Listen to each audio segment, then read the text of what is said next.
You find yourself on a boat. Beside you are your normal traveling companions, only this time, you're not fighting monsters, you're not saving the world. You're simply here to catch a few fish. You cast a line, and the boat shakes to and fro as you hear the splash of the lure in the water. You can turn to your companions and ask them any question you wish. Perhaps you reflect on the places you used to call home, or perhaps you reflect on the challenges ahead. But either way, right now what you've done is you've created a very unique scenario. It's not combat, but it's still challenging. It's not shopping, but it's still social. What you've created is a fishing encounter. Hi, my name is Alessandro Urena de Rosa, and today I am here to talk about something very special. It is why you should have fishing in your tabletop RPG campaign. Now, I may hear you say, oh, by fishing you mean all kinds of social stuff, like little bits of kind of pastoral life and flavors of that, and you'd be absolutely wrong. No, I very specifically mean fishing. In this particular instance, those things are good, and they do apply here, but I will not talk about them. So, first thing is to answer the question of why fishing. Well, we spend a lot of time doing different things in our RPGs. Either we're killing monsters, or, we're searching for treasure, we're solving puzzles.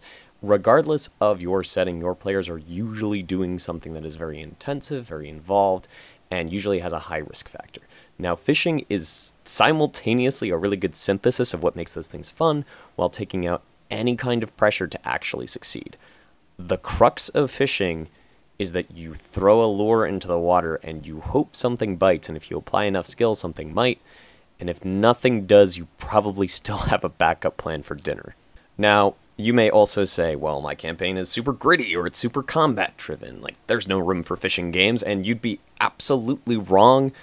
It is almost essential to have something like this in your campaign. If it's not fishing, it should be some other minigame, but it really, really should be fishing. We'll kind of get to that later, but it should be fishing. Even something like Doom Eternal, which is very gritty, very combat-driven, has that base mechanic where you're constantly coming back to your base. You're reflecting on what you've done. You're messing around on your computer, and more than anything, that moment, instead of just giving a break to the player, it humanizes the character of Doom Guy, and that's exactly what we're aiming to do with these fishing minigames. We're trying to humanize these characters that our players are playing as, that they've invested their time in, that they've invested their emotions in, and we're trying to kind of tease that out in a really dramatic way, help them reflect on it, and also maybe catch some fish while we're at it. So, full disclosure here, I work on a mech tabletop RPG called Mobile Engagement Chassis Steelhearts.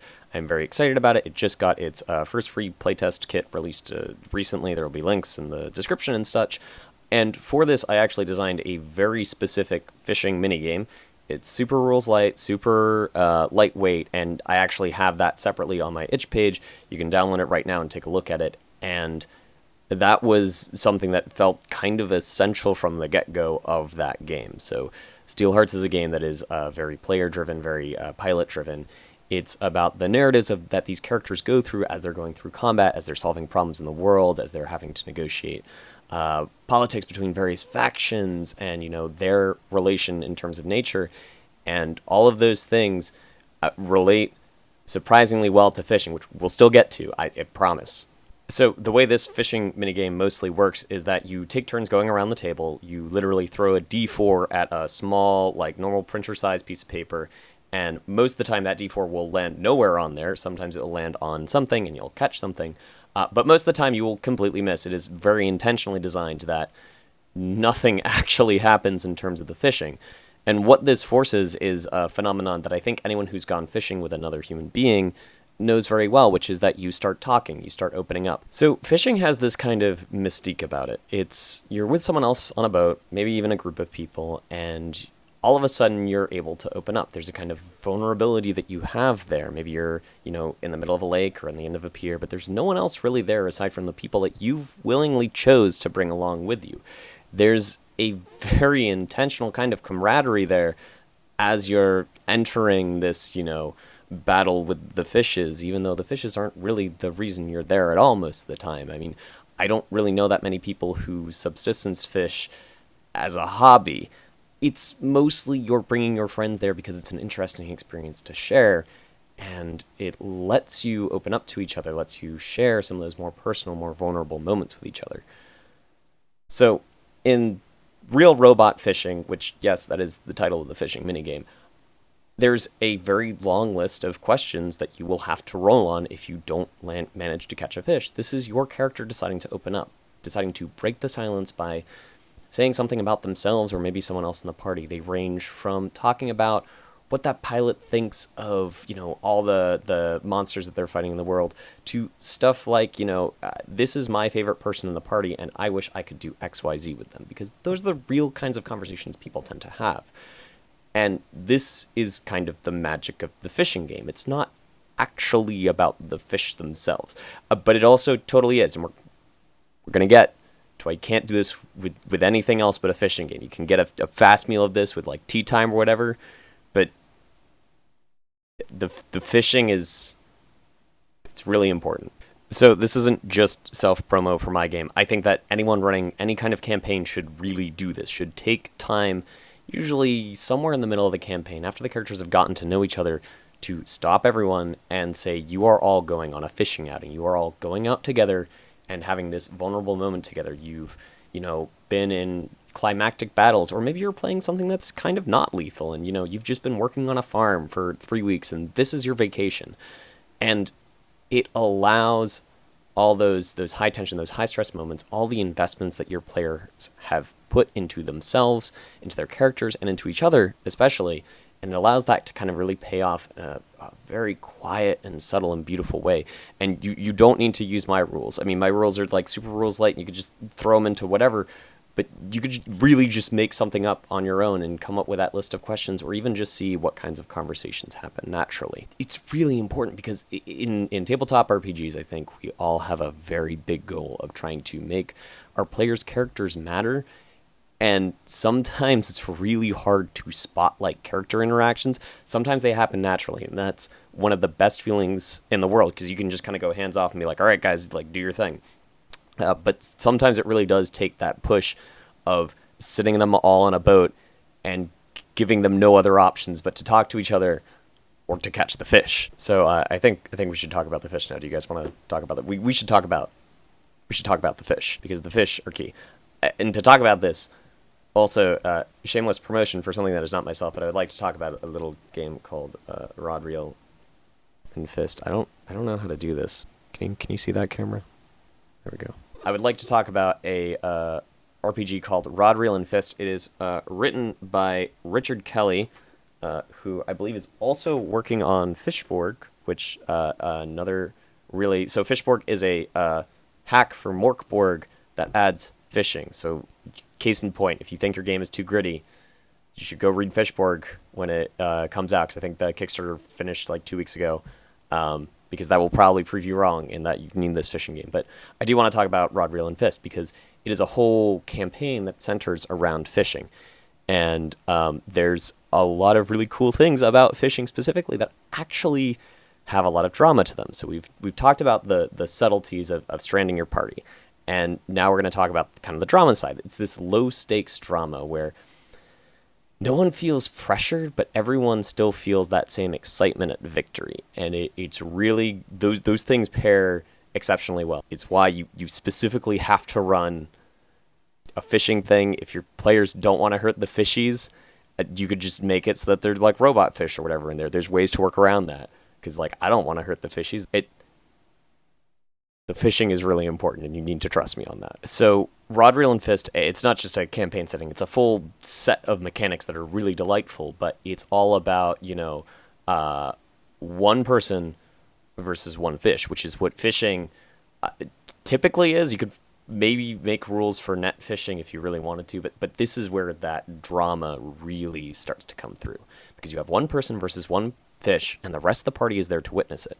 Now, Rod, Reel, and Fist has very specific mechanics about how your party can help. It makes it actually feel like more of a team effort than some boss fights I've seen in tabletop RPGs. It's a really cool system, and I'm not going to be able to do it justice in this video, but you should go and check it out. But it really highlights why fishing is so important, because to break up all these moments of vulnerability where you're kind of having these quiet moments between your party, you're also having these very strong bonding moments where you're all centered around the same goal. If you fail, it's low lethality. The fish got away. It's not your preferable outcome, but if you manage to land it, everyone feels amazing, and they know that it wasn't just that person who caught it, it was the whole party, but that person who caught it does get to sit in the spotlight in a very cool way. It's a great way to highlight players who haven't gotten to shine as much, support players or players who never really get that, final strike. Rod, Rail, and Fist gets like my seal of approval. I don't know. I'll put like a award thing there. You should play it. You should play it. It's good. So something else that I really do want to talk about in terms of why fishing specifically is fishing is about your relation to nature. It is about you sitting out in the wilderness, going to the wilderness, and potentially taking something back with you, but having to read that wilderness in a way that allows you to catch something, being a part of that circle of life where, you are the hunter and the fish is the hunted, and there's that kind of back and forth, especially if you decide to add in things into your fishing game that are higher on the food chain than you, which I think you definitely should, because fishing is about reflection, and one of the things that I really like having players reflect on is their role within sort of the natural ecosystem. And I think fishing is a really good platform for that because you can describe the different parts of the environment. You can describe what the foliage looks like, how the bugs sound, how the waves are crashing against you. And it gives it this very kind of naturalistic, romantic feel that I think very few genres of minigames will ever really capture for you. To summarize, why you should take a break and really run these fishing mini games for your party is that it'll let your party get to know each other. It'll let them participate in something that is team-oriented while still giving them a little bit of a breather. It's usually almost zero to no prep for you, so it gives you a little bit of a break. And really, it's just a moment of bonding for everyone at the table. It lets everyone shine and feel like a real team.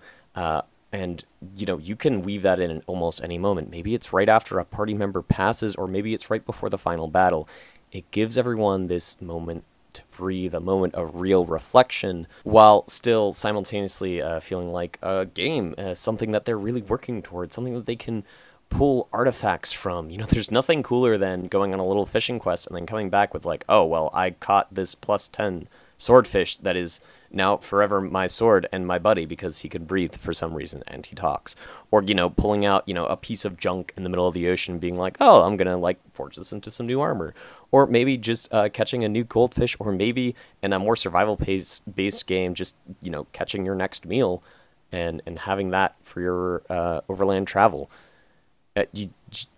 Play fishing games. I'm telling you, it's don't knock it till you try it. All right, that's genuinely all I have for today. That's my kind of explanation of why you should be interested in fishing games and why you should really try and weave them in and run them in your campaigns. If not, try Rod, Reel, and Fist. That you can run an entire campaign just based off fishing, or a one-shot.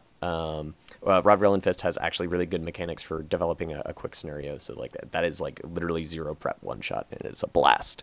If you liked this video, feel free to follow my work on Twitter and the YouTubes, add me on LinkedIn, do whatever makes you feel comfortable. And if I've convinced you that fishing minigames are something you want to invest in, I would highly recommend checking out the Summer Beach Party Bundle. It comes with Rod, Reel, and Fist, as well as Real Robot Fishing. Also comes with a couple of other games that look pretty interesting. One about playing volleyball, which there is probably something to be said about running a sports episode minigame, because it definitely has that same team flavor. But I've never actually tried to do that, so that will be another episode, and this is about fishing. I realized I don't actually have a conclusion here, but you should run a fishing game. They're good. They're good. Your players will love you. You should just trust me. Just run a fishing game.